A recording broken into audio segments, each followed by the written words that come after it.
కొన్ని సందర్భాల్లో మనకు తెలియకుండానే ఆ రీల్స్ చూసేస్తూ ఉంటాం. ఏదో ఒక రీల్ పట్టుకుంటాం, బాగుంది ఏంటని చూస్తాం, ఇంకా అది అక్కడతో ఆగదు, ఇంకా అలా వేలు అలా అలా అలా అంటుంటుంది, వస్తూనే ఉంటాయి, అవి చూస్తూనే ఉంటాం. అలా చూడటం వల్ల మన బ్రెయిన్ చాలా స్ట్రెయిన్ అయిపోద్ది. ఎందుకు స్ట్రెయిన్ అయిపోద్ది అంటే లాజికల్గా మనం రోజులో ఒక 100 రీల్స్ చూసాం అనుకోండి, 100 రీల్స్ 100 కాన్సెప్ట్స్, అవునా కదా?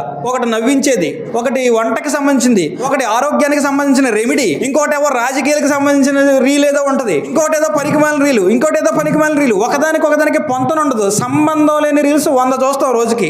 అంటే బ్రెయిన్ లోకి ఎన్ని వెళ్తున్నాయి రోజుకి? నాన్ సింక్ లో నువ్వు 100 రీల్స్ చూసావంటే 100 కాన్సెప్ట్లు అవి. అప్పుడే నవ్వుతావు, ఇంతలో ఏదో ఎమోషనల్ గా ఏదో సెంటిమెంటల్ రీల్ వస్తుంది, అప్పుడు ఏడుస్తావు, మళ్ళీ ఇంతలో జోక్ వస్తుంది, కామెడీ వస్తుంది, మళ్ళీ వెంటనే నవ్వుతావు. నీ బ్రెయిన్ కన్ఫ్యూజ్ అయిపోతుంది నీ వల్ల.